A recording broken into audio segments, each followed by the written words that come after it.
Welcome into the live stream here for McCready and Siskey, powered by Rain Total Body Fuel. I'm Neal. That's Tyler. What it is. Hope everybody had a great Thanksgiving weekend.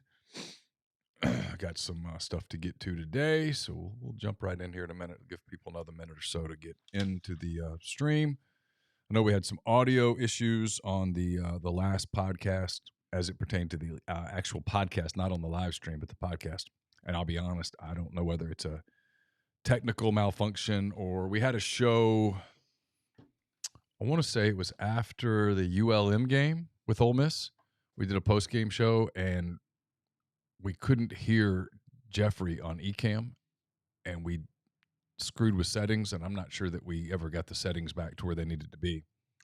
And I've told Chase that. I think Chase is avoiding it because he can't remember what the hell he did, if you want to know the truth. So it might be as simple as just reset the whole damn thing and see what happens, but I might have to get some technical people out here to unplug it and plug it back in. Yeah, I have a feeling it's not going to be that simple. That would be fun. I think it's more complicated. Chase just thinks it's a headsets are out. And I said, nah, I think it's more complicated than that. Yeah. Gonna be we got a packed show today, man. All right, let's get rolling so we don't stay on here all day today. Yeah, I can't stay all day today. One second. One thing. Okay, there it is. All right.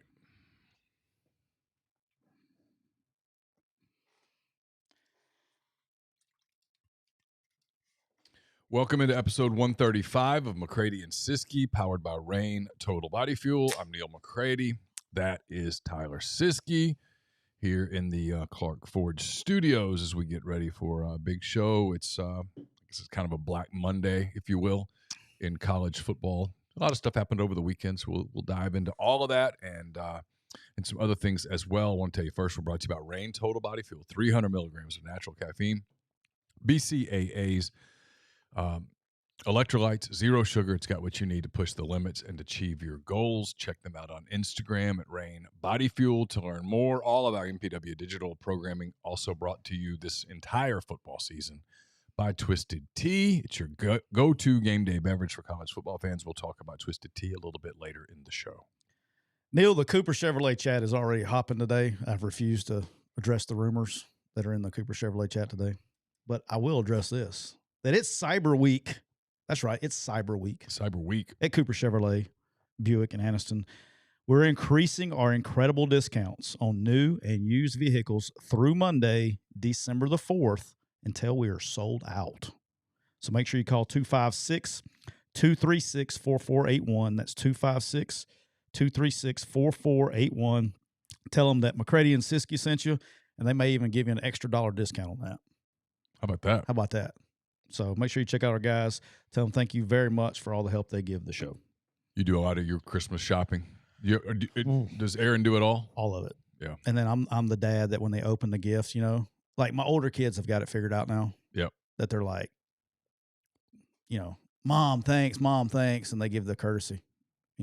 Thanks for paying for it, Dad. Yeah. That one. I get to pay for it. I'm in charge of Carson's because Laura just distributes it to me. And when he was younger, it was super simple. And now it's like, hey, man, what do you want?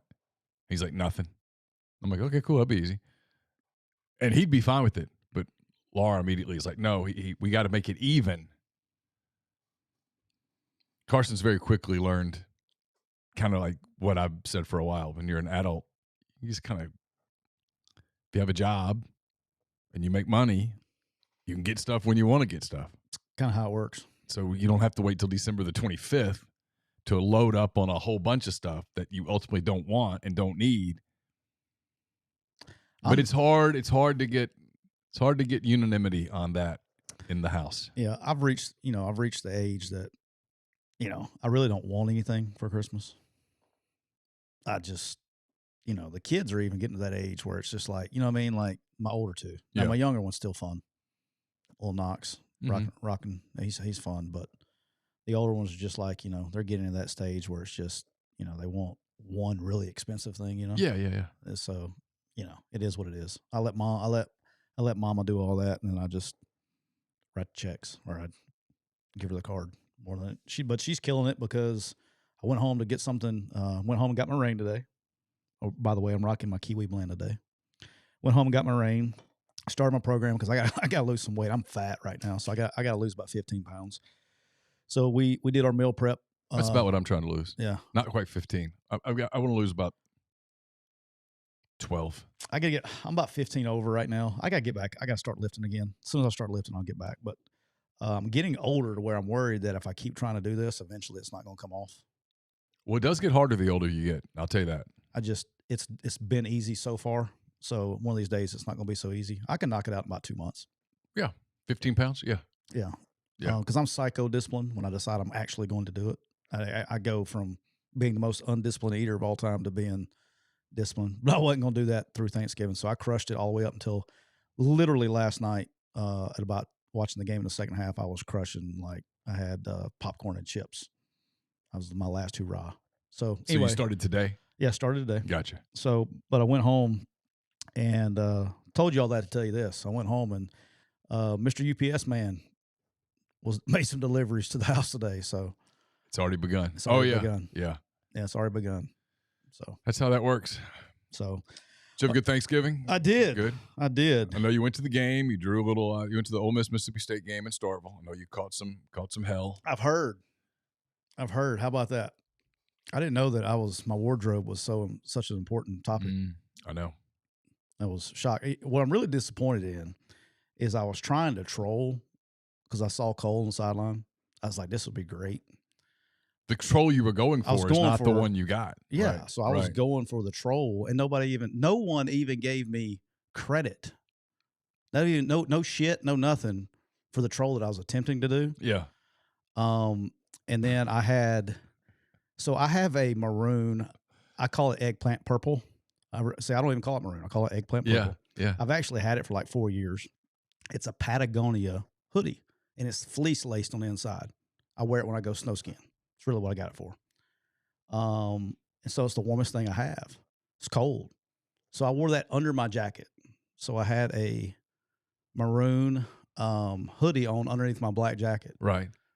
That just really upset some people. It really did. I shouldn't say I was surprised, because I've gotten to the point with it where if I know there's even a chance I'm going to be photographed. Like I went to Fayetteville in was it late October? Yeah, it was the day of the Ole Miss Auburn game, and I was there for Kaio Dad's weekend. Yeah, and I mean, she's a girl. I knew there'd be pictures, and so I actually put thought into, okay, what am I wearing today? Because, I wasn't going to wear like an Arkansas thing, because I knew there would be like photos taken of that, and it would be turned into something. Yeah. I have one Arkansas polo. I have worn it twice in my life. I wore it the day that we moved Campbell into her dorm, and I wore it the day that we moved Caroline into her dorm as a show of support, right? Just my way of saying, hey, I got you. We're good. I support your decision, blah, blah, blah. That day, I can't remember what it was that I wore. The only thing that had anything on it, though, I remember being like very conscious of it, was a button that says Kaio loves the Hogs. That's it. Oh, yeah. And I was even thought about, hey, do I need to like take that off? I was like, screw it. No, it's fine. Whatever. Kaio loves the Hogs. Now, in fairness, nobody said anything. When I had the pictures on move-in day, I got stuff from people both times. Well, here's where I was really like borderline pissed about it, was that I thought I did. So they were passing out stickers. When you when you go through the recruiting suite, right? It was like, go to hell Ole Miss or beat Ole Miss, whatever the hell they say, right? Right. I was like, I'm not wearing that in case I get caught with a picture, right? Isn't that the funny part? Yeah. Just totally just let the other one, because whatever. But anyway, that's why I have lots of clothing that is black. Yeah, I was trying to do that with my black jacket that I had all over everything. I go with green a lot because there's no SEC team that wears green. Yep, that's why we went with Quickie. I got browns, a lot of browns. Mm-hmm. Anything tan. Mm-hmm. I try to stay away from anything that's red or blue or. Yeah. I wear a lot of like white shirts because everybody wears white. Like everybody's kind of white, right? Like all schools have a white jersey. White and black. Yeah. So just stayed away from all that stuff. So but, man, yeah, that was, people can be weird about stuff. they got weird about it, but whatever. I did cheer one time. I stood up and applauded. Oh, what and happened? that was when they introduced the service member who came back. So that was my only applauding that went on. I don't support anybody. I don't know why people have a hard time understanding that. I mean, for You know the what record, it is? You know what it is? I don't give a flying fuck. It's what it is that they. This isn't all fans, so you can't lump everybody into one thing. But I do believe that there's, with a certain type of fan, they can't identify with that I get it. emotion, right? Like, I get that they don't understand it, but I don't think that they. I mean, I truly don't pull for anybody. Like the Auburn Alabama game, which we'll get to in a minute. Yeah. Played at Auburn, or excuse me, I sat the bench at Auburn. Went to Auburn. My wife went to Auburn. During that game, by the way, my wife, who went to school there, was a gymnast there, the whole deal, she watched 0 snaps of the game. I watched the game, and I was like, oh, that sucks. And then, hey, what time's this Florida? Hey, how much time I got for this Florida game comes on? Like, I want to, like, I don't have it anymore. I was watching Thunder Timberwolves. I mean Thunder 76ers. They play the Timberwolves tonight. When you're in the coaching business and you're a hired mercenary for so long, yeah, I just don't have any attachment beyond my paycheck. If that makes any sense. But no, anyway. Absolutely. The only times I'll catch myself like cheering, if you will, and that's not the right word, being happy for or kind of down for someone that I know. Yeah. In the field, know, that kind of thing. Like, if South is on, like I saw that South lost to Texas State, and I was like, oh, it sucks. Yeah. And I hated it, for a minute, but I hate it more for my friends that are coaching there right. than I do.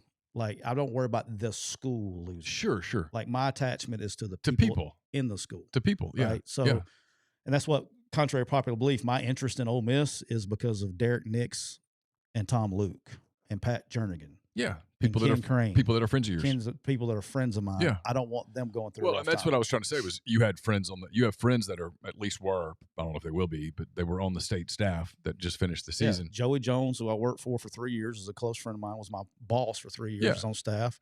Lee Wilbanks, who was an Ole Miss guy that was here. I mean, he was at Ole Miss for a while, and he was here when I came back, and he's a friend of mine.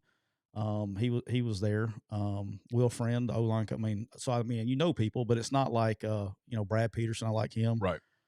He's been a high school coach and been at State for a long time, but it's not I don't pick sides. But funny story, I get get to the game. It was very weird for me going through the recruiting part, not being on the other side of it. So I knew how everything worked. That was kind of funny. I was like trying to, like, the one girl didn't know how to fill out the form, and I said, no, this is how you do it right here. So she was like looking at me like, how do you know that? Yeah. But that was good. They did a really good job, very professional, very organized, and I wouldn't expect anything else. Lee does a great job. He did a great job at Ole Miss. He's done a great job at Indiana, wherever he's been. Extremely organized. Went to did the recruiting room, ate, went on the field. Then went to the stands, and that's where the funny stuff happened. So this is great. I've been waiting for the podcast to tell the story. So their seats, the recruiting seats, are basically between the 40s, like the first 5 or 6 rows. Okay. Right behind the state bench. Right behind the state bench. Gotcha. And so we're there, and we were one of the first people because I knew how it worked. So I told Brock, I said, go to the end. I said, go to the very end right here, because when they lead you out, you're going to be the first. You get the first choice of seats. So I kind of used some little tricks there. So we go in. I said, go to the top so you can see, because I'm short as shit. I can't see. I'm not going to be able to see over the bench. So we get to like row 6, and we sit down, and we're sitting there, and everything was good. And then the cowbell started ringing. All right, look, it's their thing. I get it. And I asked Jeff, and I asked Lee, I asked Joey. I was like, how long does it take to get used to them? You know what I mean? Because I had a headache through Friday. Everybody, and so both of my kids, headaches through Friday.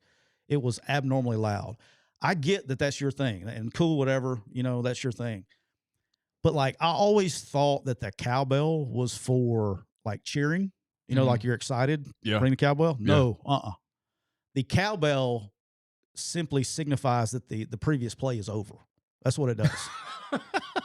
That's all it does. Like at first, it was I expected at the beginning, like all right, the emotions are up every play. We're like, yeah. But then it was like they had like 3rd and 19 or something, and they hand the ball off like a draw. They're giving up. They're going to punt. It gets like 4 yards, so it's like 4th and 14, and they're just like right in the guy in this one particular person, and it's not the whole fan base. This is, I shouldn't say fans, it's fans singular that I had issue with. Right behind my ear was about a 30-year-old guy, and he was there with his 8-year-old kid. Okay, so this is very pertinent to the story. And he's ringing this cowbell in my ear. I mean, literally, Neal, the cowbell couldn't have been 8 to 10 inches off the back of my ear. Okay, the whole game. So at first, he's the fan that goes every single play, he has commentary on the play, and he's pissed at somebody, right? So, Will Rogers sucks for the first 3 plays. And then when Ole Miss has the ball, the officials suck. Okay, it's always the officials' fault. When Mississippi State has the ball, it was always Rogers' fault. He sucked. And then the coaches start play calling, all that stuff. Every play had commentary.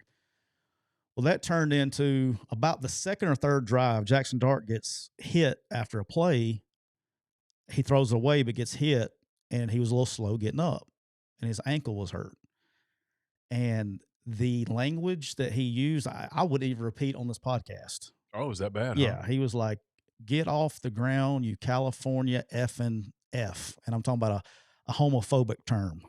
The people who think screaming, Jackson Dart is a Californian blows me away at this point. That was the best part is Brock looks at me and goes, "Hey, Dad, he's from Utah, right?" I was like, "Yeah." I just looked at him and went, yeah. And so he, anyway, yelling it's like the polar opposite of a surfer boy. Yeah. Yelling where everybody could hear him, the 3-letter homophobic term. Okay. Yeah. That was bad. And then there was one Ole Miss fan wearing an Ole Miss shirt in our section. Well, at the end of the game, they start trying to fight each other. And then the section left of us, there was 2 Ole Miss people in the section to the left of us. Well, they do get in a fight. Okay, so there's a brawl going. Here comes all the cops. Neal, I cannot make this up. This is when I lost all hope for humanity. Oh, you held on till Thursday night. Good for you. Yeah. I'm long past that spot. My man has now got his shirt off, challenging the whole world. He's got his shirt off. He's got trying to start a fight here. He's trying to fight in this fight. Mm-hmm. All along, remember, his 8-year-old is sitting next to him. Yeah. I can't make this up. He looks down at his 8-year-old, and he goes, "Hey." He goes, "I'm fixing to go over there. I'm fixing to get in that. I'm going to go over there, and I'm going to get in that." He goes, "County's probably going to haul me off." He goes, "But they can't keep me past Sunday." So if I go over there, and county comes and hauls me off, he goes, "Go find your peepaw." Role model. And I was just that's how you raise your son. And literally, because I was sitting amongst all the recruits, everybody just kind of turns around, looks like, is this guy was he just like slamming the Jim Beam, or what was he doing all day? He was drinking Miller Lights. He had a lot of them cans. But the best, Tyler, it takes a lot. It was progressively getting worse as the game was going on. You can't get that drunk on Miller Lite. Well, I don't know. That's what he was drinking. That's what I saw him drinking. Okay. But I agree with you. He's probably doing a little pregame. And then what was the other one? Oh, he goes, so he says that, and then everybody's kind of turning to look at the guy, and I was just like, oh my gosh. And then what made me feel good about my parenting skills is my older son was with us, and we're taking him down there to see everything because he hasn't seen much. Sure. And he looks over at me and he goes, "Dad, you know what the sad part is?" He goes, "That 8-year-old boy is going to be his age one day doing the same thing." Oh yeah. And he goes, "That's sad." I was like, "That a baby. Well, at least you know the difference." Unbelievable. All right. Speaking of Mississippi State, they hired Jeff Lebby. Yep. So, which is really what I expected. I can tell a little bit now. I mean, I sort of heard this was done since like Wednesday of last week. Certainly on Friday morning, I felt 100% confident that it was done. I said it on the Rebel Grove message board. I kind of couched it a little bit because I didn't feel like getting into the whole reporting aspect of it because, quite frankly, I didn't want to spend that day working. But yeah, I can talk about it a little bit now, or a little bit more. That was done well before Saturday night. Yeah. So the Mississippi State deal, Lebby was offered the job. I think Wednesday was the day he was offered. I think so. I know by Thursday at 5:30.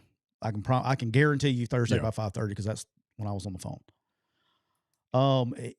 And he was waiting to see if Oklahoma State lost to BYU, right? Whether he was going to take it now or they were going to wait, right? John Summerall was going to take the job. That was going to go to John after that. And things changed. I want to give them a little bit of credit here. I think after their initial phone calls with candidates, they realized where they were. They went back and regrouped and came back with a little bit more competitive NIL stuff. Yeah.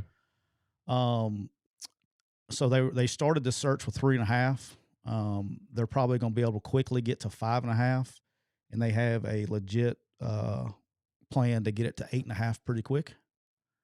And 8.5 will get you competitive. Not going to get you to the top. Right. You're not at the bottom, but it'll get you kind of in the ball game. You use 8.5 as teams like Oklahoma. You know, you're looking at teams. A lot of teams are that right under sub 10 number. Yep. You know, you got that plus 11 number that a lot of teams are at. Right around 11.5 is a number a lot of people like to have. But they have a plan to get it pretty quickly. That's per year for your roster. Yes, per year. They got a plan that's a good plan. For your roster. I'm emphasizing that. That's yes. For the whole roster. That's not, hey, let's go spend this on a recruiting class. Yes. No, it's a roster. A whole team. And so there was some assurance and guarantees made there that kind of made the job a little bit more appealing to those to bring guys back in the fold. Yeah. They were very comfortable with it. With Jeff getting hired, look, I like Jeff a lot as a person. I got a chance to work with him for about a month. But then once he went to Oklahoma, they're clients of ours, so I've talked to him about, obviously a bunch the last few years. Really good dude. So you're leaving to go handle his recruiting? No, I'm not. I will not be doing that. But I like the guy a ton. I think he's a good dude. I think he's a good football coach. I think he'll do great there. But like we said in the beginning, as long as the NIL's there, whoever's the football coach is really irrelevant. I think NIL has to be addressed first. Yeah. But he's a good football coach. And he's going to get some transfers in there with especially in the offensive skill positions because that's what he's known for. Do you think Kendall Briles is going to join him? I don't know that. Okay. I've heard the same things probably you have heard. Yeah. I just don't have any validity or not validity to that. Sure. I don't know that for sure. But Lebby's a good football coach. I think he'll do a good job. I really do. But it's not about the job that he's going to do. It's about if the NIL is what it's supposed to be, he'll do a good job because he'll get good players in there. But you got to remember this whole SEC thing and what we think about teams is about to change here in about 6-7 months because you're adding 2 dogs to your conference. You remember like when the last thing happened, we're like, oh, we're adding Missouri and Texas A&M. No, you're adding one of the very best and then another one that's pretty close. Yeah. When I say that, I'm talking about budgets. Yeah. And you're adding, your whatever, I don't care what, and we're talking about Texas having the budget, right? That's your budget team. Yes. Big time. Okay. They're a team that arguably we'll find out here in a week is either going to be in the college football playoff or surely deserves to be in it, right? Regardless. Right. And then you got a team that's been in the college football playoff, what? 3 times, maybe twice or 3 times, something like that. So I think a very proud program. Yeah. That takes it very seriously. Yeah. So that probably caught itself this year a little behind in terms of NIL, and they'll fix that. Yeah. So, Grind said in the Cooper Chevrolet chat, so John was going to take it. I think things changed between conversation 1 and conversation 2, Grind. I think when they kind of recommitted and kind of got some things done, got things to where they were going to be, that changed a lot of people's opinion on the job. But look, I mentioned when Zach got fired, Levy was one of the candidates that I put in that initial pool. Right. Reason being this is the AD at Mississippi State had that previous relationship with him. And if you know Levy, I don't know how well you know him or not. I don't know how much you've talked with him. I've never met him. He's a very I know the people who know him, which is a very small group. They all really like him. He's a hard guy not to like once you get to know him, if that makes sense. Mm-hmm. Like, he's a guy that he's just a super nice guy. Yeah. Super nice. We have a common friend that I'm not going to say what he said because it'll give away who it is, but I'll tell you after. But he treats people, and this is what I like. This is what I like about Levy. Mm-hmm. I like people who have positions of power or authority or like really big jobs that treat people that can do really nothing for them very well. Sure.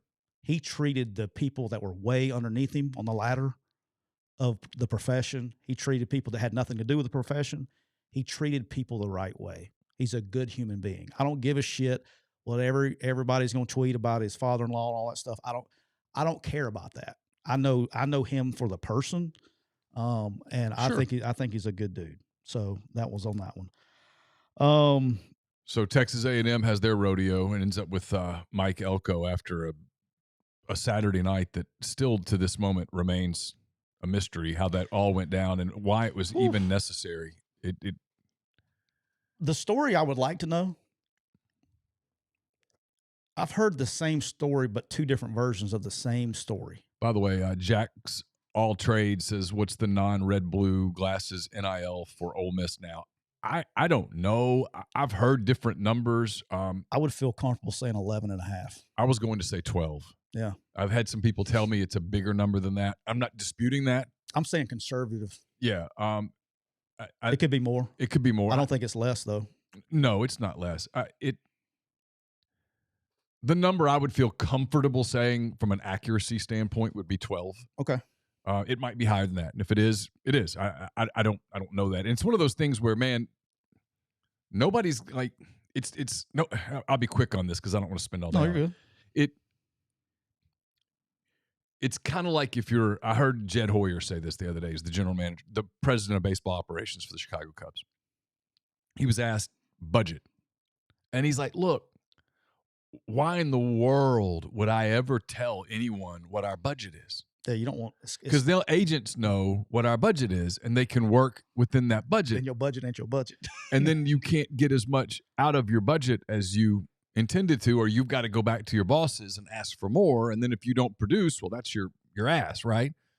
So I don't think it would be wise for Walker Jones and the people there to go, hey, Neal, you want to know what our budget is? Here's what our NIL budget is, because then that's just dumb. People can work with that. And then also, if you don't achieve at that level, people say, oh, well, you underachieved. Well, you can't look at it like that in a vacuum, right? No. It's like, to finish the Cubs analogy, let's say the Cubs budget is $235.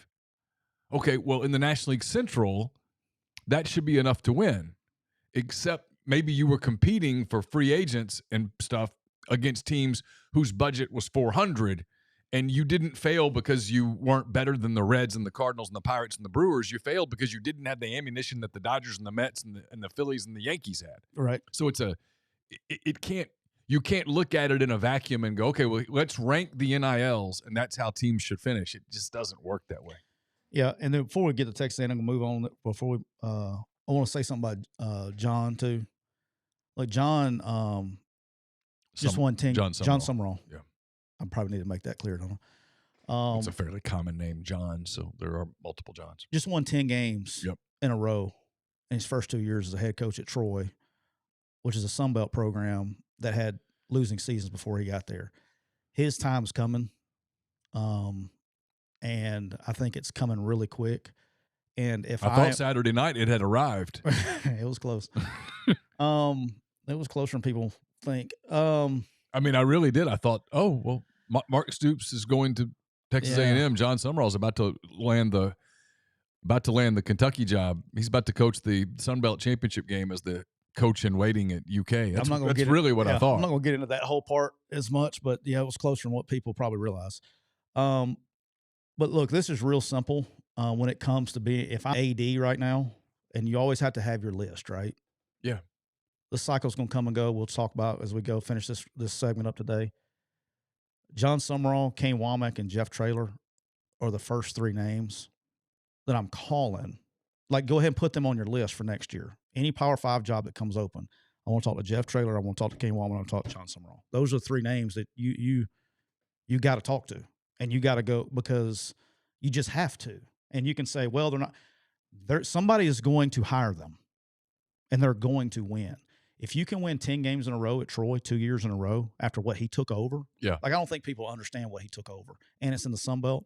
I'm happy for him. And they got the championship game this weekend going for 11. So at their place against App State. App State. All right, let's talk about this Texas A&M deal. So back to what I was saying is, I kind of want to know if you listen to I'm trying to put things together. It's very difficult. You can look at it from the Texas A&M side and formulate opinion, or you can look at it from the Stoops side and take an opinion. But one of them's not telling the truth. For sure. So, but nobody wants to bring that part up. The part that I think is true, I think that Ross Bjork offered that job to Mark Stoops. And either Ross did it with the approval of the board or without the approval of the board. And that's the part that I don't know. You know, he didn't do that on his own. I have to think that Ross had approval. And then the backlash comes, and then they backed out, or he backed out. With all due respect to all ADs on the planet, no AD goes on their own and does that stuff. And you got to have somebody's got to say yes. As much as I want to like make A&M jokes and stuff, Ross is not a dude that's gonna. He's just not. He's not gonna go rogue like that. So obviously, why would he do it now? He had the approval. They were waiting. It leaked out on Saturday morning. I think it was an inside job at A&M. I do. If you want to get my own opinion. But why the backlash? Mark Stoops would have done a hell of a job at Texas A&M. This is what I'm getting at. Yeah. I think you got Elko definitely left a great impression before he left. And there are people on the board and money boosters. Before he left as the defensive coordinator. This is how these big jobs work. Yes, of course. Okay? Of course. All right. If you got support of the right people, anybody can get the job. We've seen that happen, right? And when somebody gave him approval for Stoops, and then at that point, somebody said, well, wait a minute, if we're going to hire a defensive guy that's a head coach, or A&M guy is a defensive guy that's a head coach, and I think that it got leaked to get some bad publicity for whatever reason, but that's they got their guy that they wanted the whole time, whoever the person was. But the part that blew me away that I didn't anticipate was this negative backlash about Stoops. Stupid. I mean, the guy's done big things at Kentucky relatively compared to what you're working with. He's figured out NIL. He just knocked off a top 10 team at their place. I don't understand the whole point of leaking names to, like, somebody would have to explain this to me. I do not understand the point of leaking names. Well, sometimes you want to float the trial balloon. But why? Because you want to know what the reaction's going to be. But does it matter? But on a guy but here's the part. Here's the part with Mark Stoops. Why would the reaction be so negative? I don't. And then it's going to be super positive about Elko just because he once coached at A&M? That's the dumbest thing I've ever. I mean, look, this sport's stupid. And the people that are so passionate about it that they want their guy. A&M very clearly wanted an A&M guy. They're fans. I think that's what happened. Their fans wanted an A&M guy. Because if the backlash doesn't happen, I think Stoops takes the gig. Yeah. It's been out. And then Stoops puts out a statement that uses the words right now, which I read into it. You know what? This thing might change in a week. Stoops came out and basically said that he didn't get an extra penny. He was going to go. I think he was going to take the job, but after the game, with all the emotion and everything, he just felt like he needed to stay. Yeah, I don't believe that. I mean, I'm not calling him but that's a liar. what somebody. But if you take that story and that story, are two different stories, that's right? Spin, right? Yeah. That's spin on his part. But regardless, I think what happened is A&M got cold feet because they saw the reaction. Yeah, it's just gotten really. I know everybody especially the Ole Miss fans don't like Ross. He's one of my favorite people. I know y'all don't like that, but he is. He just didn't. There's no way that you can convince me that he went rogue and said, "This is what I'm going to do. I'm not going to take Jetfish." Somebody. That's just how it works. Somebody had to approve that. Okay, been involved in this one. I've had an AD shake my hand, be really excited about what we're going to do next week after the meeting, not before the meeting, after the final meeting, and then be on the road somewhere and get fired 5 hours later. I remember. Okay, so it happens. Okay, there are people above the ADs that make decisions. Yes, 1,000,000%. Now, I've heard you use this before, the Roger Goodell example. In my opinion, ADs make suggestions and take bullets. Yeah. And they'll do the interviews and all that stuff, but they make suggestions and take bullets, and people above them, for the most part. Now, they can make a decision, but it's not a solo decision. It has to get approved.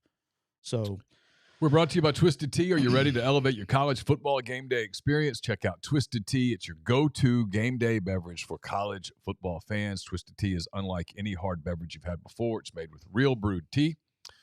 Packs a flavorful punch, 5% alcohol, no carbonation, delivering the perfect balance of taste and refreshment that goes down smooth for every game day occasion.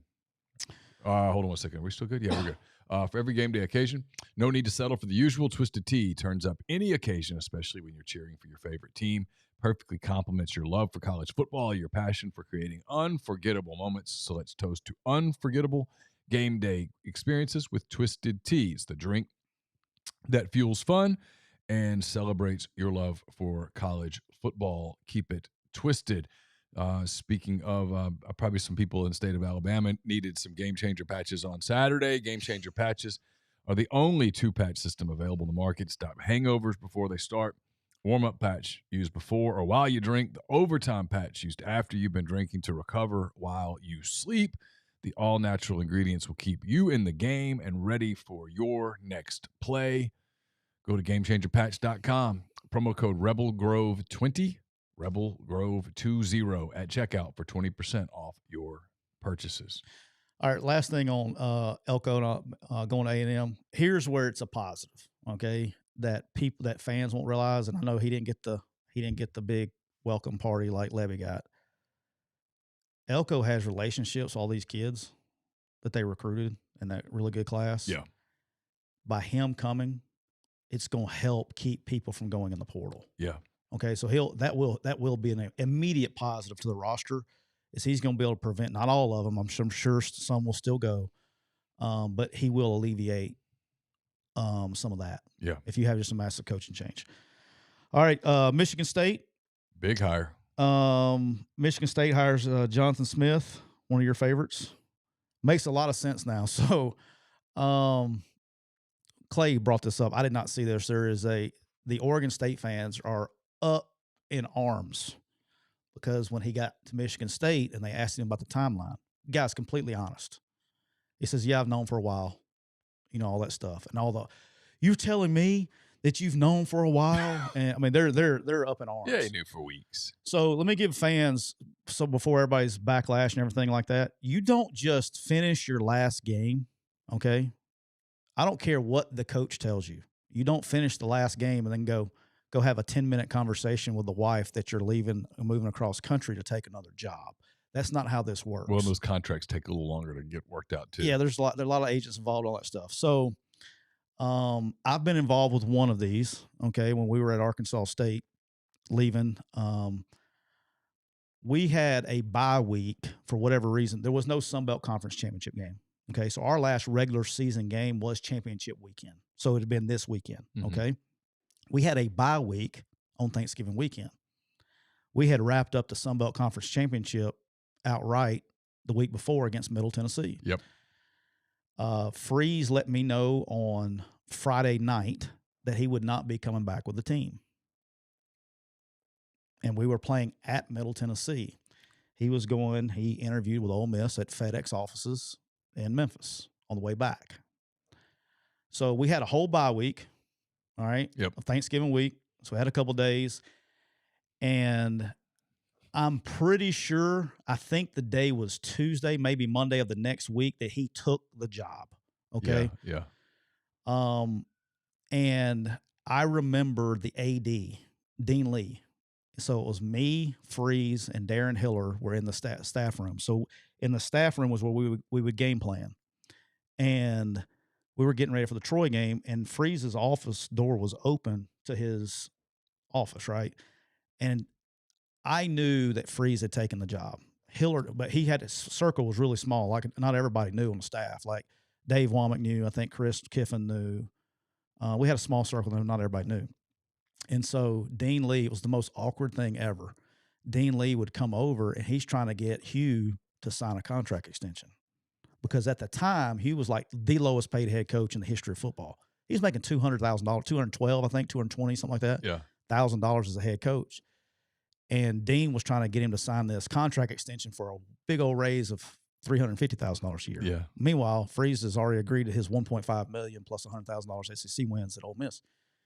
So anyway, long story short is he came over there every single day, and we knew the whole deal before. And so that's why that last week was so awkward for me is we're sitting there, we win, we beat Troy at home, we win the conference championship. Everybody's so happy.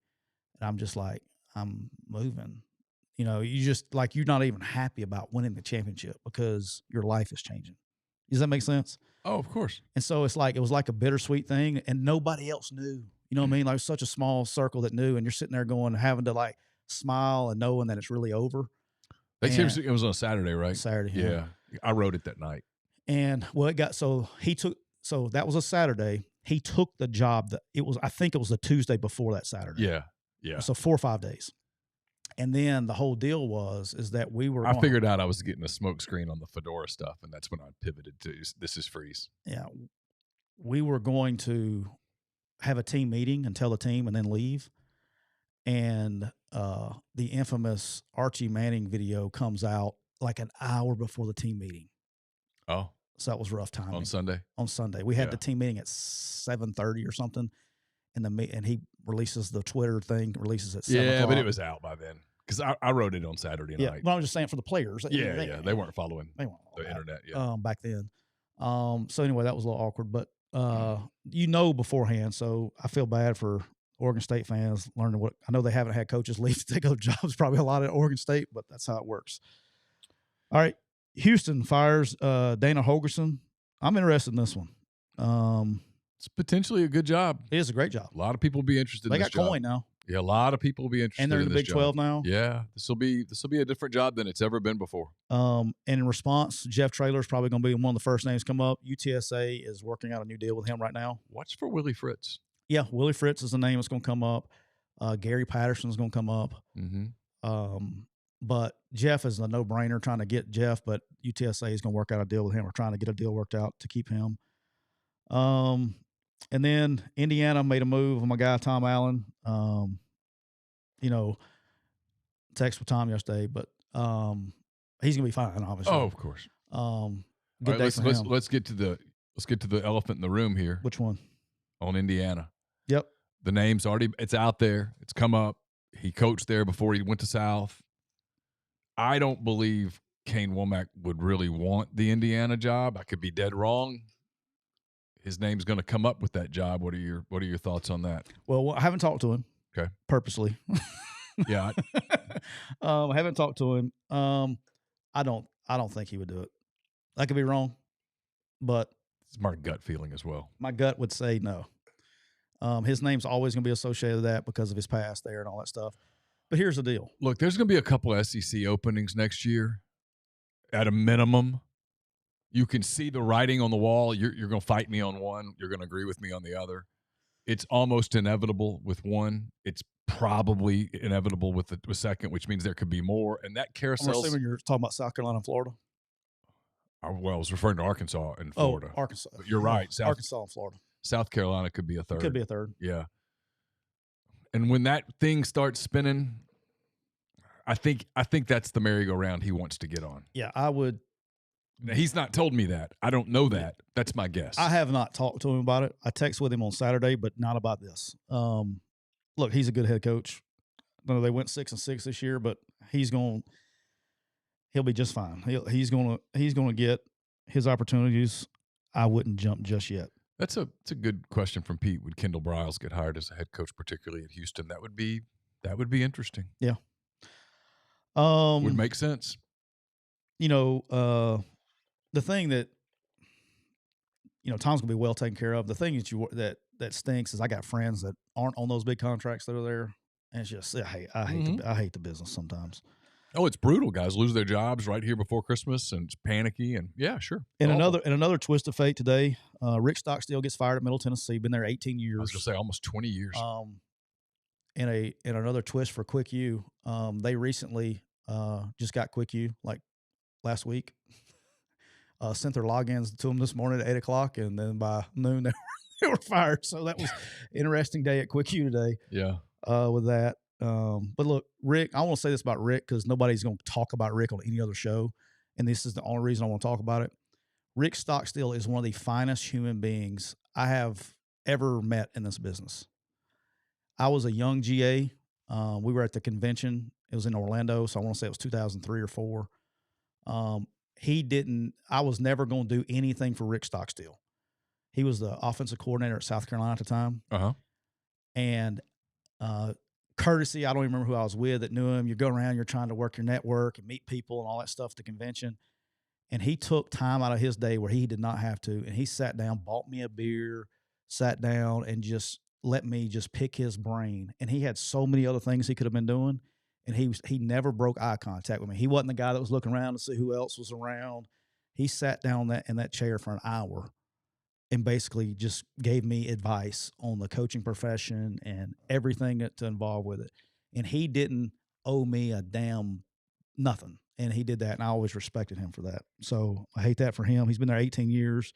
He's had a long ride, and he has one bad year. 18 years, won like 8 games and 7 games, had one bad year, and he's gone. So at a place that probably doesn't have a lot of NIL. Speaking of, my alma mater makes I was about to say, you got any hot lists here? I've actually heard some names. I can't even remember them. It was names I know one. Yeah, it was just they're going to go the assistant route. I heard one kind of out there name, and then I was like, that kind of makes some sense. Look, at the end of the day, Bryant Vincent.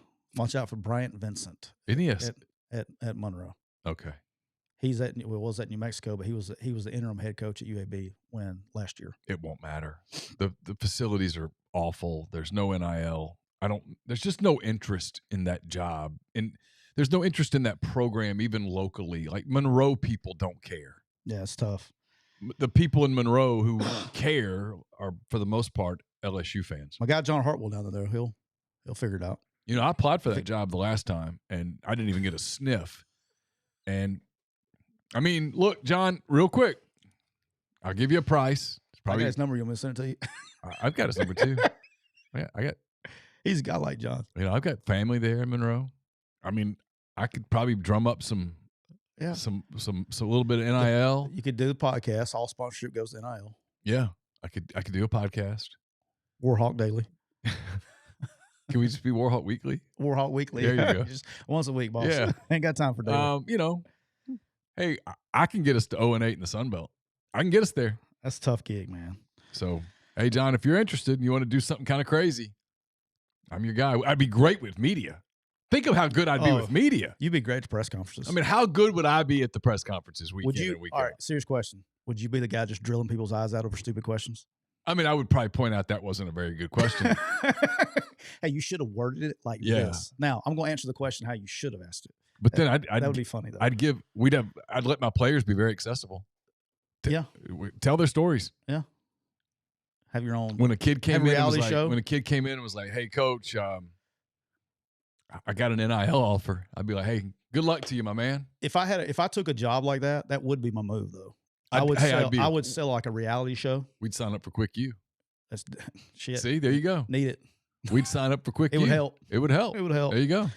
All right, here's the last thing I'll talk about with coaching before we move on to the rest of it to make it rain. I do think I could go 2-10 at ULM. Yeah, I'd hire staff. I'd let my offense guy run offense. I'd let my defense guy run defense. I would just be an organizer. I'd get out and recruit. I'm being quasi serious right now. I would get out and recruit, and I'd raise some. I'd get interest in the program locally and try to raise a little bit of NIL so that I could recruit North Louisiana. And I would just recruit North Louisiana, JUCOs. I would recruit that area. Yeah. All right, Neal. Interesting thing here. Yep. It was 9, and then my man Rick Stockstill got cut today. Only 10 firings this year as a result of not winning. That is the low that it's ever been. It's usually around 20. Low before that was 16 one year, COVID year. Only 10 coaches. Now, why is that? Because I think we got some ADs that finally figured out, hey, it really don't fucking matter who we got back here. That's it. So why are we going to pay this guy to leave if we ain't got the money to support the new guy anyway? Well, and if you don't know for sure that you can bring in someone better who's going to inspire that money, that's kind of. I mean, as before we shift, I mean, we're about to shift out of this and get into some other talk real quick about the games that happened over the weekend because we've spent longer on this than we needed to. I mean, look, if you're firing Billy Napier, right? If you're firing Billy Napier, the two questions you have to ask is, can I get someone better? And will that person inspire more NIL? Because I actually think Florida's a little behind on NIL. I could be wrong, but that's what it sounds like. Now, I'll tell you this. I said this on the podcast this morning. I'll say it again. You won't agree with this. I watched some of that product on Saturday. Something's wrong. I don't know what it is, but something's wrong. You remember about 4 weeks ago, I said, remember what everybody says about Billy Napier today before the next 4 weeks? Yeah. But something's wrong. They got to fix it. And look, he's not going to get 5 years. No, he's got to do it this year. He's got to get it done this season coming up. I would have been shocked a little bit. I think that would have been an emotional decision to let him go right now.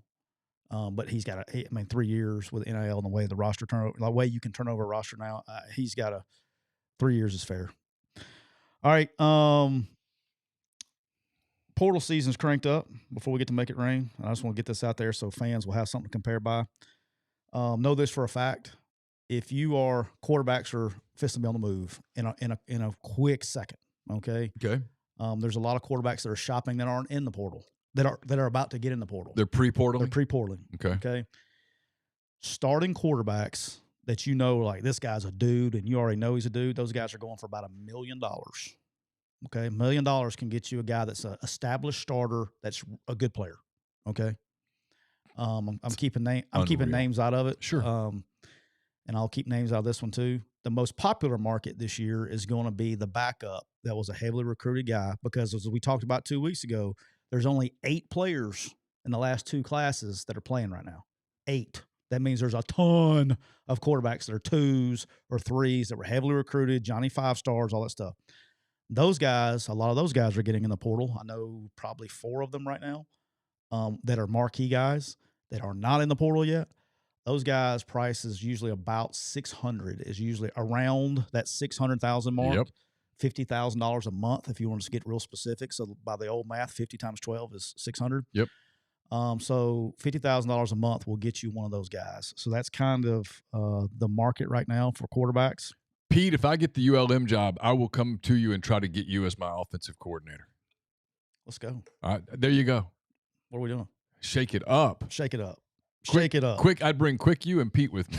I probably wouldn't be able to afford Pete on the ULM budget, but I love it. All right, Neal. You know what time it is? Yeah. So this is going into our last week of the competition, right? 1 week left. Neal, after the week, you went 6-5. Also went 6-5, so that sucked. You're 67-4, dead even 500, but you're plus 7.17 units because of your money lines you've hit. I am 68-69-1. I'm plus 0.41. So going into last week, you have a 6.76 lead. And my man, Bob Ricardo, knows. He told me to get my shit together, figure it out, because he does not want to go to the haunted house with me. So I got 1 week to figure it out. I got to have a week. I got to have a masterful week. I have a plan, though. I have a plan. Can't tell you what my plan is, but I do have a plan. Okay. It's probably not going to work. This is my Hail Mary. This is my 4th and 31 play. I'm pulling out my 4th and 31 So play. if I went 7-4, I'm probably in pretty decent shape. If you went 7-4, I would have to go I'd have to go undefeated. I'd have to go 11-0. And hit a money line. I'd have to go 11-0. Yeah. Or it just depends on if I get crazy with my money line. I don't know who the biggest money line out there is. Probably Michigan and Iowa, I imagine. I missed a super chat. I apologize. TJ says, who all on Ole Miss's staff is playing GM? Well, I don't even know what that means. Is playing game? I don't know what that means. I don't know. Who all on OM staff is playing GM? I don't know. I don't know what that means. Me neither. I don't understand. Sorry. The question. Sorry about that. All right, Neal. You had Alabama minus 14.5. Let's just go ahead and rip the Band-Aid off, grind. Alabama, 4th and 31. The play that will be discussed forever. And poor old Hugh, love him, hate him, dislike him, whatever. My man has now had to live through 4th and 25 and 4th and 31. Yep. Rough losses.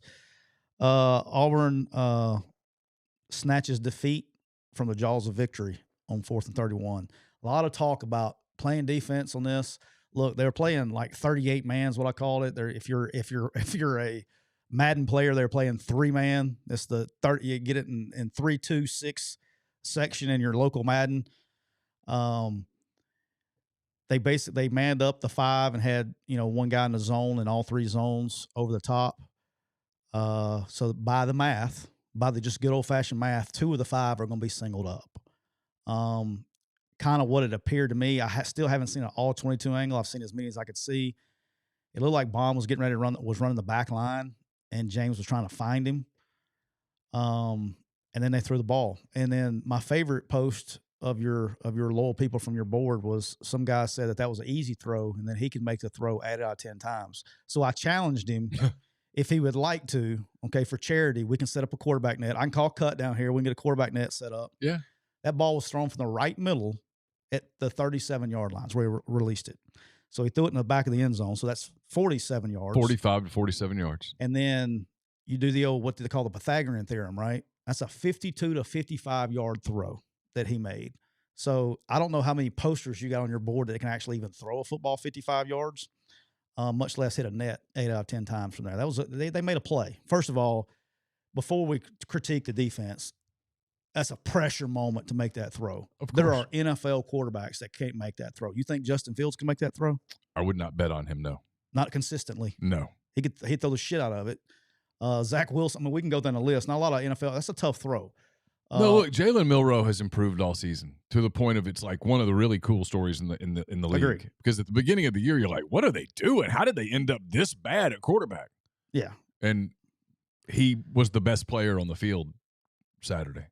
Yeah, so he wasn't like the way Chet Holmgren was Saturday against the for me the mistake Sixers, but for me the mistake wasn't the coverage. For me the mistake was what did you do with the 3 up front, right? So you gotta in that situation, it's not a Hail Mary to where it's a true jump ball. You do have time to fit, throw one in there and try to fit it in there. Yeah. You got to pressure. You got to pressure him there. So I don't think people understood what I was saying about racing the ends. Okay. You got to speed rush the ends to make him, you cannot allow him to sit on the point. You got to make him move.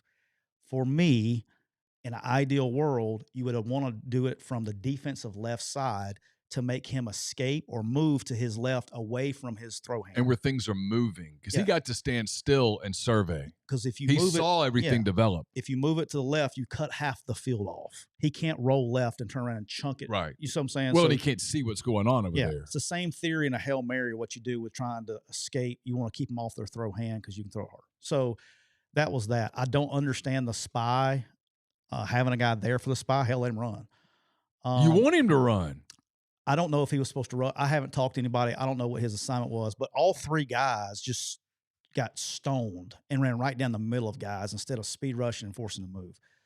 That being said, they made a freaking play, man. It was pretty wild. Nick's been on both sides of it. That kick 6 and that in that stadium, 10 years apart to the day. Still haven't watched it. When they showed it in the middle of the game, I got up and walked out. My dad started laughing at me. My dad was watching the game with me. But you need to rip that Band-Aid off. I'm not doing it, Just dude. see it. No, I'm not. It bothers me. It really does. I'm sorry. You want to tell me what I'm a fan of? I'm a fan of not watching that. I understand. That's personal. I understand. That bothers me. It cost me a lot of freaking money. I know. Life-changing money. Yeah, I know. I get it. You had Memphis. We're going to start moving a little bit here.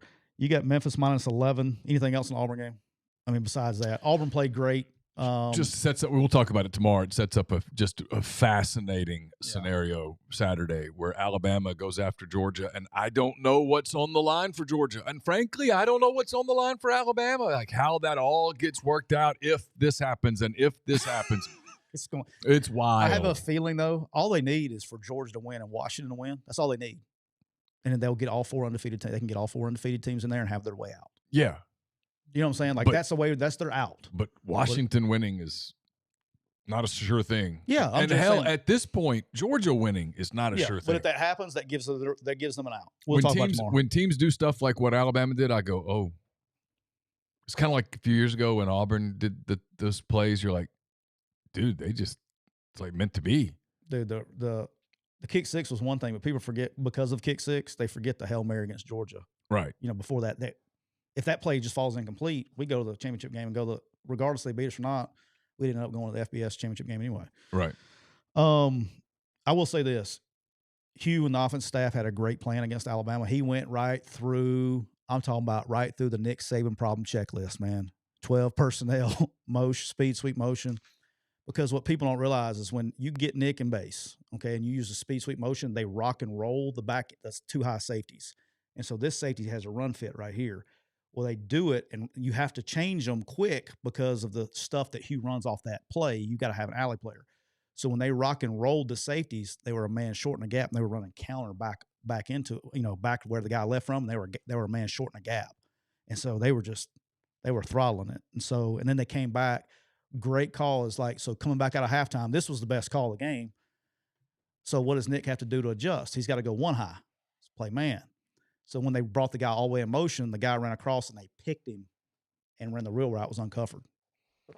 And so he kind of had their number the other day, just less horses. All right, you had Memphis minus 11.5 against Temple. They blow them out 45-21. That was an easy win on Friday. Yep. Your other easy win, you had Missouri minus 8.5 against Arkansas, 48-14. I don't think it would have mattered in the end result. I would just like seeing the game if KJ doesn't get hurt because they seem to have a little bit of flow going, and then it died. But I don't think the result of the game would have changed. I just would like to see it'd probably been a closer game. They're making a mistake, not making a change. Yeah, they're making a mistake. They're punting. They're punting a season, and I don't know that I understand it at this point. The explanation that is being given is that they have taken the money that would have been used for a buyout. That's the experiment, right? And they're pouring it into NIL. Let me tell you what, from a coach's standpoint, of America, there are a lot of coaches in America going, come on, Sam. Oh, yeah. Because if it works. No doubt. One of the more interesting teams next season inside the industry is going to be Arkansas. Because if it works, every coach that's on the hot seat is going to go, hey, look, that money you're going to give me 1 year. Give me 1 year with the money. With the money, and let's see what happens. Yeah. So everybody's pulling for Sam, including me. Love you, Sam. You had, I'm not going over to get him today, but you had Utah minus 22. Ain't got time today. No. Against Colorado. Shador Sanders did not play. Here's your hot take: is they look better on offense. Yeah. I don't even know who the kid was they had playing quarterback. He wasn't that damn half bad. I was like, oh. Yeah, I didn't watch it. I just saw the scores. Yeah, I was like, God damn it. It was on Pac-12 Network. Yeah. You had to YouTube it. I put it on YouTube on my TVs. Yeah. And then you see where he, after his post-game comments, he's like, man, we gotta bring the bag, if you know what I mean. They need money too. And all of a sudden, all those recruits are leaving, and they're going, why? Because it's time to write the checks. Yep. You can get them committed, but if you ain't got the money to write the checks, they're going somewhere else that can write the check. By the way, that Memphis roster is going to get rated. Yeah, that's the hard part about watching what's about to start happening. They've done a good job too. They have done a really good job. 9-3. If you're a Group of 5 fan, I question whether this is going to be cheerable in the future. It's tough, man. When anybody on your roster who's any good gets rated, yeah, and the kids, you can't blame. They're not going to be the only team. Oh no, that's what I said. But they have done a great job. You give the guy credit. You got to give Silverfoot credit. Yeah. Okay. They've done an unbelievable job. In my opinion, this will buy you a cup of coffee the next time you drive through Oxford. When Lane got here and when Leach got here, right, wrong, or indifferent, They chose different ways to build rosters. Yeah. And they did not recruit a lot of Mississippi high school kids. And Mississippi is full of development players. It's the last state in America that you can literally go find a guy that nobody wants and turns out to be a freaking NFL guy. Mm-hmm. All right. They took advantage of that. Memphis did. Did. And they recruited all these kids that all the schools that normally would be signing them didn't. Right. And they got all these Mississippi kids, and now they've got them to be good players. Yeah. Now they're gone. Now they're going to be gone. Yeah. All right, Michigan, Ohio State. You had the under at 46. It goes over. Yeah, it did. That surprised me, to be honest with you. Hell of a football game though. Really was. But it went over. And then that game lived up to its billing. It did. Then you had the UTSA money line. They lose 29-16. Had a shot for a little while. Yeah, and then just late. Couldn't keep up late. Tulane's good. Tulane is good. All right. Credit to them. They're better than I thought they were. I had Florida plus 6.5. I get backdoored. I got backdoored on all my college get losses. I get backdoored at the end with a late touchdown. What really pissed me off was the 15-yard targeting on the sliding. You just got to be more disciplined than that. Like we can talk about coaching and all this stuff. It's not the X's and O's that bother me as much as the discipline bothers me. Well, that's what I mean. They're an undisciplined team. Yeah, and that's got to get fixed. And that's what there's been pieces of it, and then it's just not. It was really, really bad last year. Yeah, got a little bit, but you can't have that in that situation. That cost them the game because they were getting the ball back down 2 or 3. They were getting the ball back with a chance to win it, and then they get walked off on. All right, I'll cheer for Florida next year because Florida can really turn the carousel crazy. Yeah, I know what you're saying. Yep. And he's got peace. You know what I'm saying? Like people are like, oh, well, you can't ever. And I'm never this year. I'm not doing. Let's look and see their schedule next year. You don't know how good somebody's going to be. No clue. You don't. No clue. And anybody that says they do is full of shit. No, it's almost impossible. And I mean, you just don't. I mean, you don't know. They could be great. They could be shitty. You don't know. Right. I had Tennessee minus 27. Oh, they're covering easy. They muff a punt at the effing 8-yard line, give up a late touchdown, and then they put my man Nico in the game. He drives them down the field. They go for it, 4th and goal from the 4, just trying to score. They go for it. They had 3rd and goal at the 4. They decided to kick the field goal instead of score a touchdown. Killed my cover there. Appreciate you, Vols. I get backdoored. I'm the only human being that watched this, guaranteed, besides the parents of Colorado State, because this game was not on TV. You had to download some app. It was backwards. I airplayed it on my TV at 10 o'clock at night. Colorado State drives down the field, scores a touchdown to go into overtime with like 18 seconds left, and Hawaii drives down, kicks a field goal from 1,000 yards to walk it off. I was like, we're going to get in overtime. We're going to win this thing. Had all momentum. Nope, got screwed there. Had Clemson minus 7 versus South Carolina. They covered. Probably could have beat them worse than this. South Carolina, I'm talking about they went drives. I looked at one time, 8 drives in a row. They had like minus 7 total yards and 8 consecutive drives. They could not move the ball on Clemson. Got after them. That's another one to put on the watch list. And then I felt good about it and felt great about it during the game. I had the Ole Miss Mississippi State under. It was at 55.5. Got that easy. It got 24 was what they got to. Talking about this game real quick. This game was I know you've talked about it to your blue in the face probably already. For me, Ole Miss fans have too much anxiety and care way too much about what goes on down there. And same thing, they care way too much about just worry about, like, if everybody just worry about their own selves in this whole deal, both teams would be a lot better. Stop worrying about everybody else. Worry about yourself. I actually think Lane's done a pretty good job of it. He has. No, he has. He's terrific at it, but actually. I'm talking about everybody. Oh, yeah. No, the fans. It's unbelievable. The fans, it's hopeless. Who cares? It's hopeless. But it's one game a year. But I would give Lane credit. Lane has treated that game the way that game needs to be treated. Beating the other one doesn't. If your goal should be beat Alabama, beat Georgia, beat those teams, if that's where you want to go in the playoff, right? It's one of the. Listen, I said this. I did a thing in my 10 weekend thoughts at rebelgrove.com. I didn't write this because I frankly just ran out of time writing. What Kiffin has done 2 things remarkably well at Ole Miss. One, he has taken that rivalry and let them obsess over it. Until now. Now will be interesting. It's going to be interesting because Kiffin's got a little personal in it now. And the second thing he's done, and this is the reason he's had such success, is that in 3 years, he only has 1 loss that you go, wow, dude, How'd that happen? Last year, right? Last year against State. Every other loss He that didn't he's lose had. he hadn't lost them besides that, right? No, he's 3-1 against them. Yeah.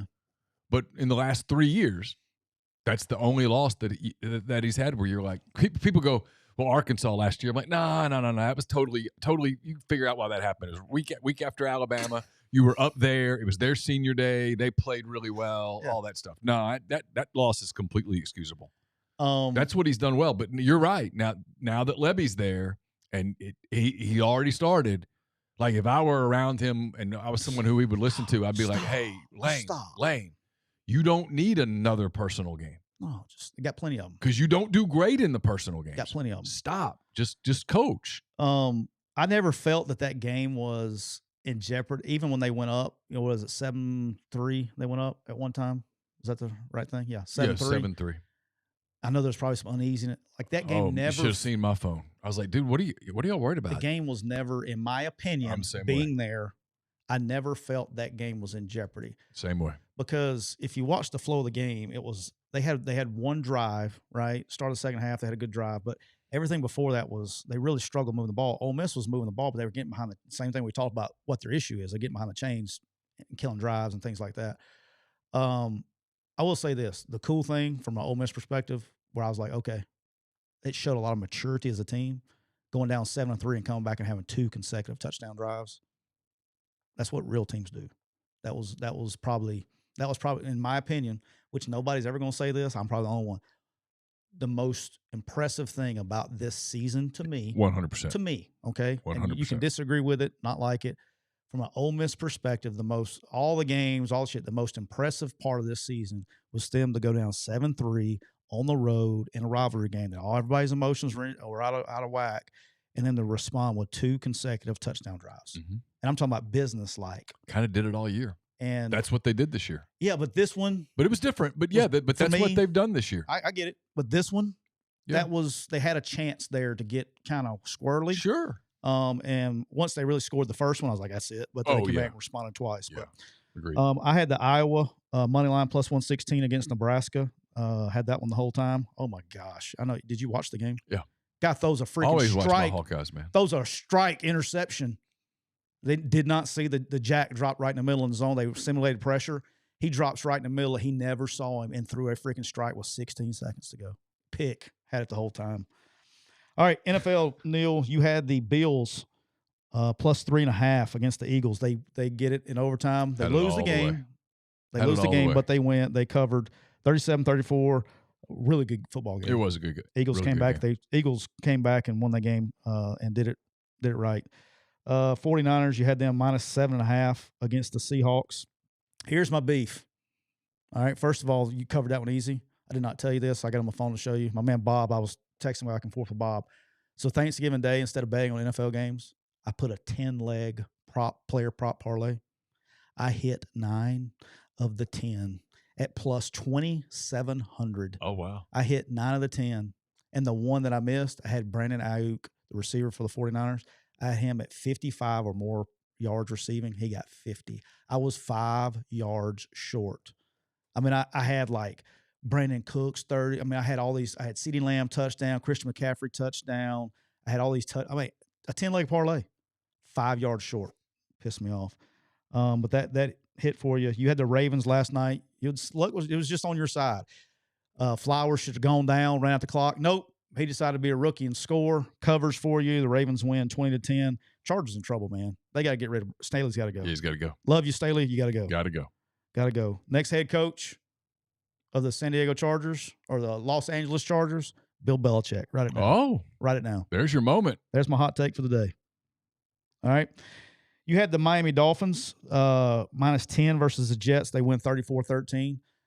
Note to self and to you as well. You would like this. They have done a terrible job advertising. The Miami Dolphins started last Tuesday with the Hard Knocks in season. Okay. So fascinating. Mike McDaniel. I could watch Mike McDaniel on camera for hours. Like I'm all in. I like where he's best version ever of Hard Knocks. The fan is yelling at him. He's in the cold, and he goes, "I'm cold." He's standing by the heater. Yeah. He goes, "Yeah, they're making fun of him." He goes, "I'm cold." He goes, "And I'm winning." He's great. Yeah, it's great. He's but it's on HBO Max. You need to watch it. They've had one episode.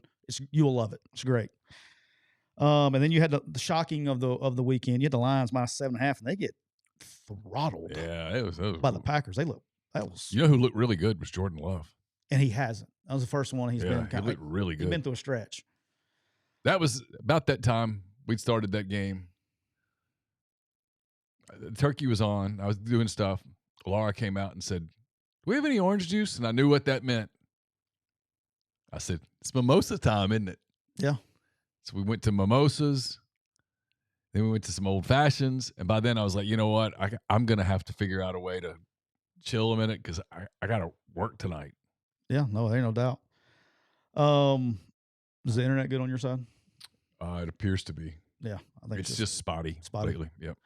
All right. Mine's spinning over here. I had the Pittsburgh Steelers -1.5 against the Bengals. They win 16-10. Really, the Bengals look really good, dude. Really good. Oh, excuse me. Steelers look really good on offense. Yeah. I don't know how they only scored 16 points. They had 400-something yards. Yeah. They look like a real offense. Yeah. And if that's the case. It's interesting. It'd be interesting. Yeah. I had the Giants +3 against the Patriots. They win 10-7. Missed field goal at the end. Saved me there. So that was good. It just came back up. Disappointing. I had the Saints -1. They lose 24-15 to the Falcons. They just they had the same thing, dude. They had their chances, fumbled.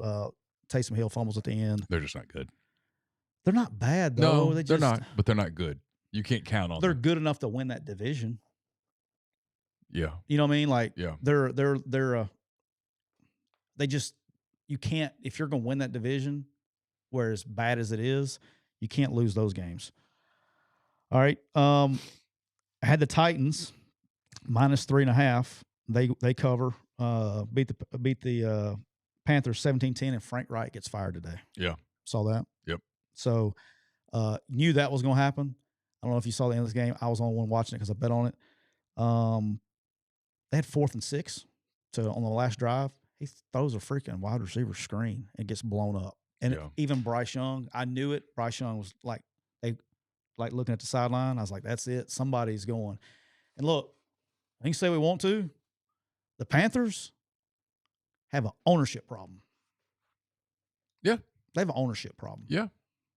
I mean, at what point, how many coaches are we going to fire and GMs and front office are we going to fire before we start looking? Well, you didn't let the GM draft who he wanted to draft. You came in and said, no, this is who I want. You can't do that. I've heard not work. I've heard some wild stories on this deal. I'm talking about really wild. I'll go ahead and tell you what I've heard. I can't validate this. I'm just going to tell you what I've heard. Okay? I have heard that the owner's wife is grading the offensive lineman's performance and handing it to the coaches. Okay. Think about that. You can't even make that shit up, can you? No, that's insanity. But can you even make that up? I would not have ever thought of that, no. Me neither. That's why I got to get this validated. That blows my mind. But anyway. And then I had the Chiefs, Raiders under at 42.5. They scored at the very end. I knew I was in trouble when they broke the long run. I lose by basically a touchdown on that. So long story short is you're leading going into the last week by 6.76 units. Okay. So there you go, Neal. And Neal, that is all I got today. All right. We have a real quick life advice. Life advice brought to you. Make sure I get this right. Got to get the proper reader.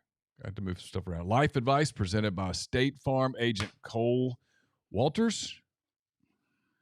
He's licensed in auto, home, life, health, business, and pet insurance for the whole state of Georgia. Contact Cole at 706-525-7850. You can also find him at ColeWaltersInsurance.com.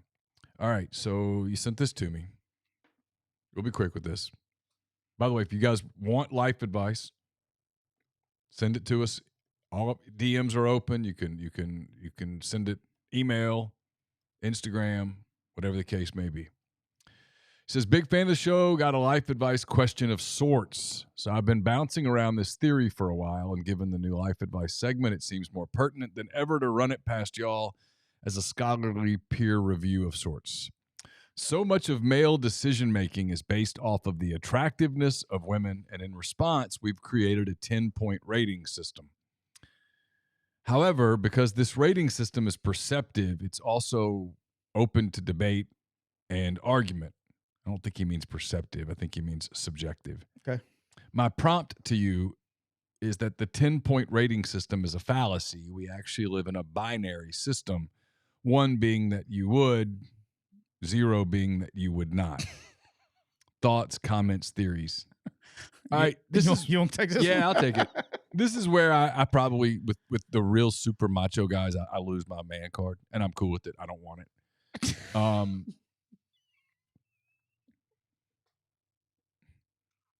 I don't know that even in my most immature days, and there was a period in my life, I'll tell you exactly when it was. I was in grad school. I was in Monroe. Just don't get yourself in I'm trouble not. over this My question. wife knows this. Okay. I was in grad school, and I was not in a great place. And I was bartending. I was working. I just wasn't in a great place. Okay. Wasn't making super duper decisions. Okay. Made some really bad spur of the moment decisions that if I ever told people about, they would be like, wow, you had issues, didn't you? And the answer was yes. But I don't know that I ever even at that lowest of low points, I don't know that that it was ever that simple. No. And so if you are indeed walking around in the world going 1-0, you're probably making a lot of really bad decisions. I think there's a lot, and actually even for the if you're only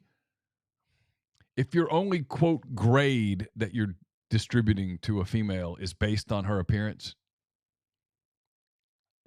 it's going to be a really weird life. It really is not going to go well. That is not. My advice to you would be to diversify your rating system way past that. All right, like even the guy with the hot crazy matrix. Yeah, he's much more onto where you need to be. Not wrong. No, he's kind of right.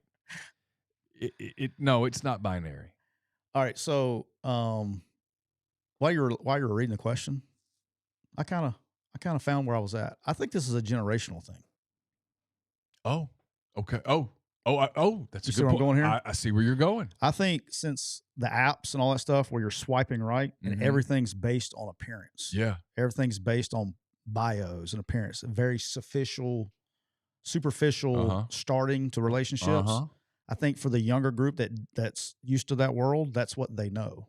Oh, it's a good point. We didn't have that. No. So, yes, they need to be, every male would probably, the first thing that I'm just being honest, 99.9% of the males, the first thing that occurs is attraction. Sure. 100%. Okay? So that's biological. Yeah. And then, so regardless of if somebody else thinks they're hot or not, it's that person does. Right. Right. So that's the first thing, but to continue, and this is how I grew up. How about that?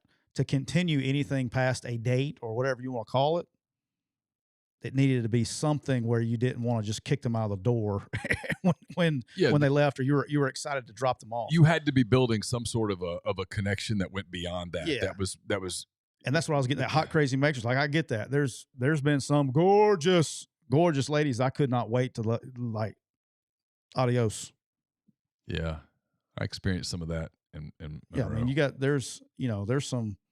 And I got to tell you, out there. I got to tell you on the 1 to 10 thing, if they're past about an 8 crazy, there's not a high enough on the looks to balance it out. No, I got extremely. When I say extremely, I don't even know. You talking about the good Lord looking out for your boy? On the life journey that I've been on with coaching and everything else and moving and all that stuff, I don't know if there is another female on the planet that could put up with my shit other than my wife. No, I mean, look, y'all's lifestyle. Like, dude, it's not healthy and look, for relationships. she's been bad. She's been on a ride since I was a player. Yeah. And we've been through some shit. Yeah. And I don't know of another human being no, it's bad on this planet. It's bad. That could do that. It's bad. I mean, it's why, full circle with all the firings and the stuff and the hirings. This is December. These are December this week, right? I mean, these are people there are people that were in Norman who are now moving to Starkville. You've never been to Starkville in their lives. You're moving to Starkville. You got to find a place to live, and you got to do all these things. And where's your husband? Yeah, he's recruiting around the clock. Somebody sent me a message about this earlier, and I didn't know if we were going to get to it or not. Here's why today is hard, okay? Is when you wake up in the morning, you're a coach. Like, if you can get past Monday's kind of the day. When you wake up, man, I could be fired, okay? Or we can get another year. So, or if you're winning, all right, you may have to go get, even if you're excited that you won, you got another job. Yeah. You still have to go home at the end of the day and tell your family that you're moving. Yeah. And you don't have a choice. No. Like, and not only that, there's no option. And you're not, hey, baby, I'll be here for 2 weeks to help you. No, I'm gone. No, you're gone. So I got to go there. You got to get all this together. Oh, by the way, it's Christmas time. Yeah. I'm not going to be here until the 21st. And then we'll be in box. It's tough. hard. It's a tough gig. And now. when you have kids, it gets worse. When I was at Arkansas State, my family did not get here till August. So I spent basically in transition December, January, February, March, April, May, June, July. I spent 8 months of my life away from my family or in transition or whatever. And then it just sucks for the families. The other thing that was really bad. So Brock was a newborn when we got the job when I took the job at Arkansas State. We closed. So I took the job right after signing day. So it was like early February. So February and March, I was apart from my family. Bought a house quickly. And I'm on team move the family as fast as you can because it sucks when you're not with your family. Yeah. We closed on a house, Neal, on April the 13th. Okay. Mm-hmm. Closed on a house. My wife moves up, newborn baby and a 1-year-old. April 15th, 2 days later, I left for 2 straight weeks to go recruiting. And she's there in a house full of boxes with a 6-month-old and a year-old baby. Just changing diapers. And so for her to put up with my shit, and we've moved 10 times. 10 times. All right? Yeah. 10 times. And it's tough, man. It's tough on families. It's not. So are you saying right here that you will not accept a job with me on the ULM staff? Oh, that's correct. Sorry. I'm sorry. I'm done. I'm retired. All right. I'm never say never, but never.